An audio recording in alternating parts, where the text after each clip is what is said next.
Hi, I'm Vanessa Love. This is my channel about mental health field and whatever I feel like.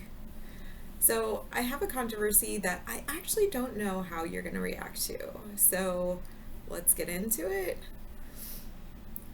One of my friends designs straitjackets, and often there are people who do not like this because they feel that it is insulting to the community. However, some of the people who are offended have never been institutionalized and probably won't be institutionalized or ever see an abandoned asylum or a mental hospital. They'll never have a psych break. They'll never have to go to the emergency room for their psych break or wait for a bed or all of the things that go along with that. And sometimes when you're in a certain field, like the mental health field or medical field, you just kind of end up having a weird sense of humor. And the more that people are serious and upset, the more that it's kind of funny. And I mean, I've definitely been on the other side of that because I'm very serious most of the time. But in some regard, in this way, I'm like, I don't have to understand this or want one in order to respect that it exists and that it's okay if other people in the privacy of their own home are collectors or that they want to wear it themselves.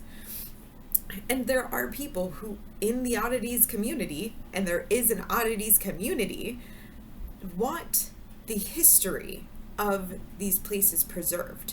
And so that's why they want the spot on replicas. They want the old straitjackets in order for them to preserve that history and have a piece of this very incorrect way of treating mental health issues. I mean, have we not all laughed about what people were sent to the insane asylums, the mental hospitals, the psych hospitals, in the past, like for reading too much, for just general malaise, for not wanting to do their chores. Like, I mean, it's happened. And I mean, I try to understand where people who are offended by this might be coming from, as far as like maybe they feel that there's this lack of disrespect, or sorry, lack of respect. Lack of disrespect would be what's going on, but lack of respect for the history or for the people who've experienced that. And there are some people who are very sensitive who don't find this funny and who have also been institutionalized. There's also people who find this hilarious, including me.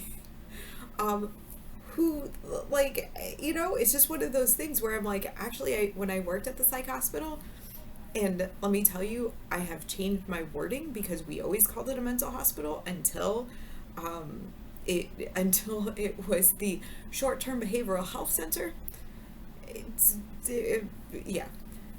One of my colleagues said, please be careful and make sure that you call it a psych hospital. That's a better term for it. And so I have been doing that since that colleague contacted me and told me. But this mental hospital kind of memorabilia, like, kind of goes, and there is a respect of wanting to preserve the history and wanting to make sure that it's not lost, because a lot of these places, we are losing them. If you know anything about the Northeast and the history of the shutting down of a lot of the old psych hospitals, you will know what I'm talking about. So they're at Fairfield Hills, Seaside Sanitarium. Yes, that's the name of one of them. Seaside is actually being made into a state park in Connecticut. And Norwich State Hospital. There's also oh my god, I know the name of the type of building it is. It's a Kirkbride, but like it's up in Massachusetts. It's where Sean McNiff did his first thing. Like, he made an art therapy program there, and I cannot remember the name of it. I can tell you where it is. It's in Massachusetts, but like I cannot remember the name of the place. But it closed. And Sean McNiff is in California and has been for years. He's teaching classes out there. He wrote a book. He wrote a couple of books about like art therapy, and he's one of the art therapists who I definitely admire greatly for his contribution and his stance on art therapy. But yeah, so 3 in Connecticut at least. Beautiful architecture, beautiful histories. Eugene O'Neill's brother went to the to Seaside when he had tuberculosis. Again, like you stay in the areas and you find out history, and then the whole all of like Norwich, and that like state hospital. It's it's all gone. Like a lot of it is gone. It was shut down in the mid 1990s because I believe it was either Bush Sr. or Reagan had decided to close all of the funding and just close the places where people had been sent and had been living for that time. There are agencies and group homes in the area that do take care of the people who used to live in those areas that who were institutionalized, and also they there were reports of abuse in those places, so that's why some of them closed down too. Like I don't want to like dismiss that part of it for what it's worth, because it is a deep history. But yes, there have been, like, we're losing them. Like we're losing that piece of history. We're just, it's those buildings are going, you know, like a lot of, so Norwich State Hospital is on the Preston line and the Norwich line, and I think the Preston side is fine. The Norwich side is just being left to rot, and there's obviously a lot going on with all of that. I know details because it's interesting. So we're losing a lot of that, and we're losing a lot of like the history of these places, and the people were already forgotten.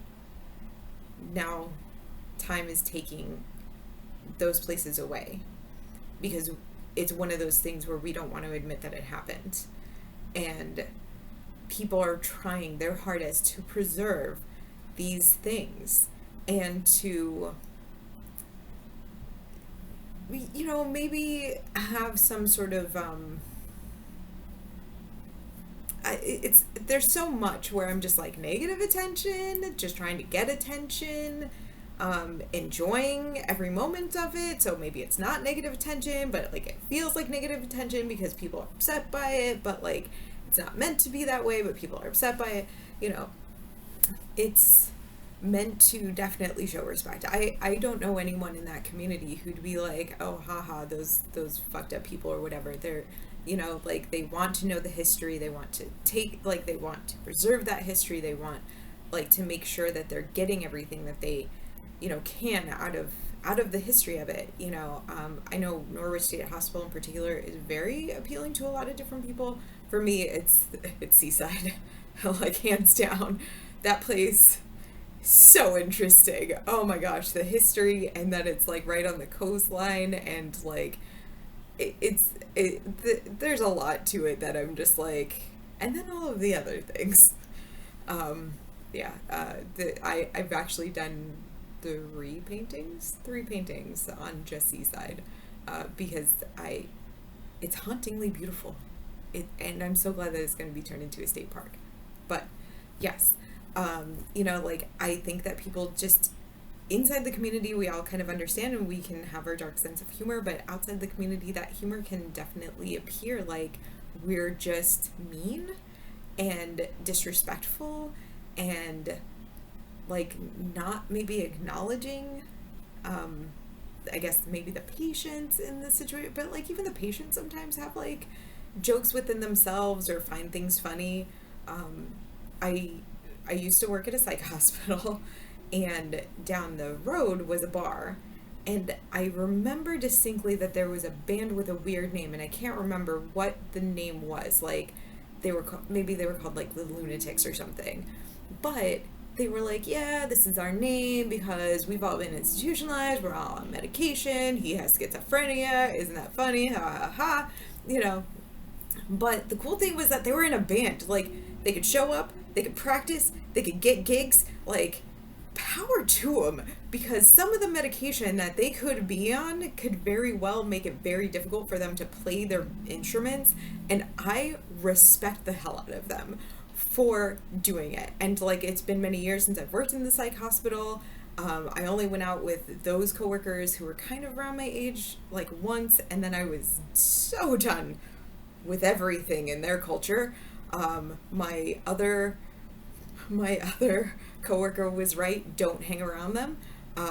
And I should have listened to that, but I was like, they're my age. I should do it. And it was bad. It's not that it was that I don't think that they would say that I had a bad experience. I'm telling you that I had an experience of like, oh, this is a different value and I don't agree with this, so I don't want it. So like that's why that's why I didn't go out with him again, because I was just like, you know what, I have I got other things to do. We're good. So that's what I did.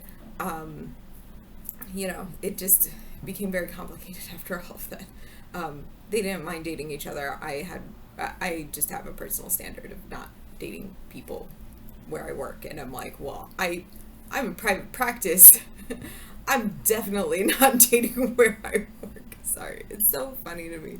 Like, oh no, there's no one. It's never okay. It's never. So yeah, like, but yeah, they were all just with each other, and I'm like, yep, I don't want to participate in any of this, so I'm good. But yes, like there's just a certain.